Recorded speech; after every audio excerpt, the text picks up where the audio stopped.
नमस्कार मैडम, लीजिए आपका दूध। भैया, कल से मैं 2 लीटर दूध नहीं सिर्फ 1 लीटर ही दूध लूंगी। क्यों मैडम, बच्चे कहीं जा रहे हैं क्या? नहीं भैया, बच्चे कहीं नहीं जा रहे हैं। वो आपके साहब को बिजनेस में भारी नुकसान हो गया है। जो खर्चे मैं रोक सकती हूँ वो मैं रोकने की कोशिश कर रही हूँ। तो कल से आप 1 लीटर ही दूध देना। मैडम जी, सुनकर बहुत दुख हुआ कि साहब को बिजनेस में बहुत लॉस हो गया है। हाँ भैया, इसलिए कह रही हूँ कल से 1 लीटर ही दूध लूँगी। कम दूध में ही मैं गुजारा कर लूँगी। मैडम जी, हम गरीब ज़रूर हैं पर किसी का एहसान नहीं भूलते। मैं कैसे भूल जाऊं वो अपने बुरे दिन, जब मैं अपनी टूटी फूटी साइकिल से घर घर दूध बांटता था। तब साहब ने दया खाकर मुझे अपनी पुरानी मोटरसाइकिल दी थी। अब मैं उसी से घर घर दूध बांटता हूँ। और मैडम जी, आप भी तो मेरी बेटी को 2 साल से फ्री में ट्यूशन पढ़ा रहे हो। चाहते तो आप भी मुझसे पैसे मांग सकते थे ना। मैडम जी, मैं हमेशा से ही 2 लीटर दूध देता आया हूँ और 2 लीटर दूध ही दूंगा। आप चिंता मत करिए, इसके मैं पैसे नहीं लूँगा। अरे भैया, ये तो आपका बड़प्पन है। पर मैं एक ही शर्त पे दूध लूँगी, जब साहब का बिजनेस बिल्कुल ठीक हो जाएगा मैं इसके पैसे आपको दूँगी। ठीक है मैडम। नमस्कार मैडम। सर, आप मुझे सिर्फ 2 दिन का टाइम दे दीजिए सर, आपकी पूरी पेमेंट कर दूंगा। हाँ सर, पक्का सर, पक्का। जी सर। कॉफ़ी ले लो। Thank you. आप टेंशन ना लो, सब कुछ ठीक हो जाएगा। भगवान पता नहीं क्या परीक्षा ले रहा है हमारी। लोगों के फ़ोन पे फ़ोन आए जा रहे हैं, पेमेंट दो पेमेंट दो। कहाँ से पेमेंट दे दूँ? खर्चे कम करने के अलावा हमारे पास कोई चारा बचता ही नहीं है। आपने सबको मना कर दिया ना? हाँ जी, मैंने सबको मना कर दिया है। ठीक है, मैं ड्राइवर को ही मना कर देता हूँ, वो भी कल से नहीं आएगा।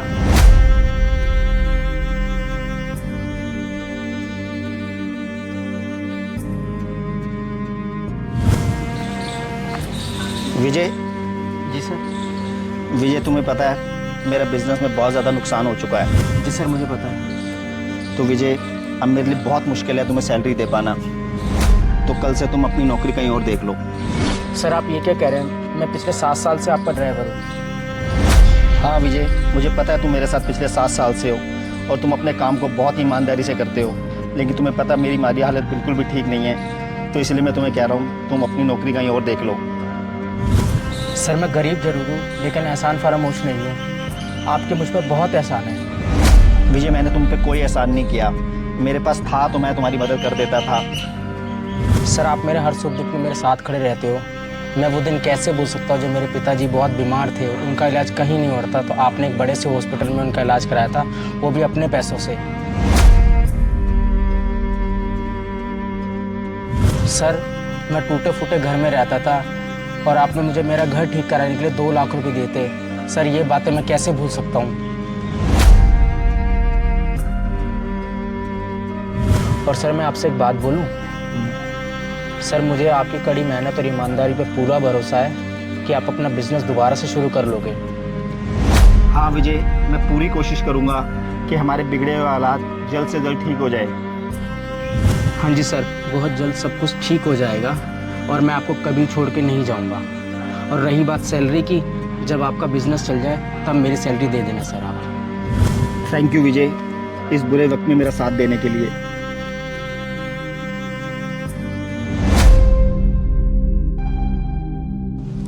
सरिता सुनो। जी मैडम जी। ये तुम्हारा अभी तक का हिसाब है और तुम कल से काम पे मत आना। हिसाब क्यों, क्या हुआ मैडम जी?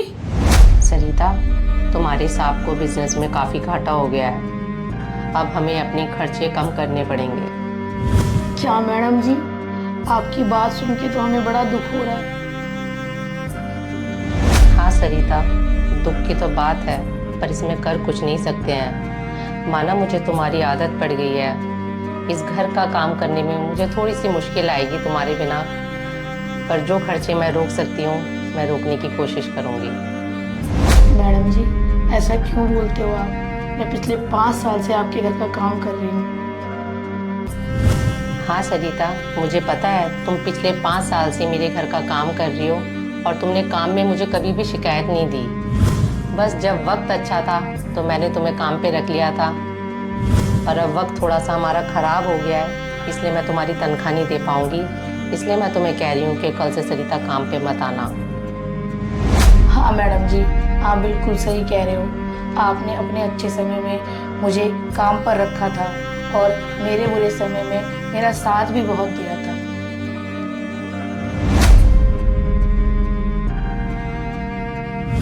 मैडम जी, मैं ये कैसे भूल सकती हूँ कि जब मेरे आदमी का एक्सीडेंट हो गया था तो आपने मुझे पैसों से कितनी मदद की थी और मुझे पूरे 10 दिन की छुट्टी भी दी थी और उस छुट्टी का एक भी पैसा आपने नहीं काटा था।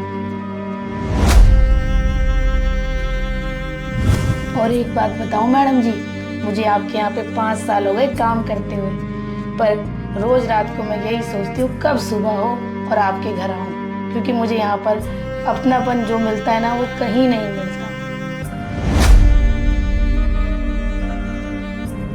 और मैडम जी, जब मैं सारे घर का काम खत्म कर लेती हूँ तो आप अपने हाथों से चाय बनाते हो और मुझे अपने साथ बैठ के लाते हो। ऐसा अपनापन कहाँ मिलेगा।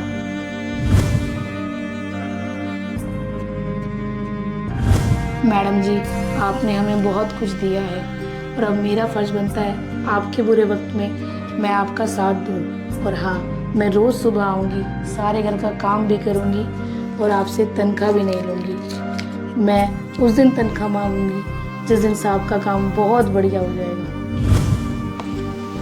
थैंक यू सो मच सरिता, हमारे बुरे वक्त में साथ देने के लिए।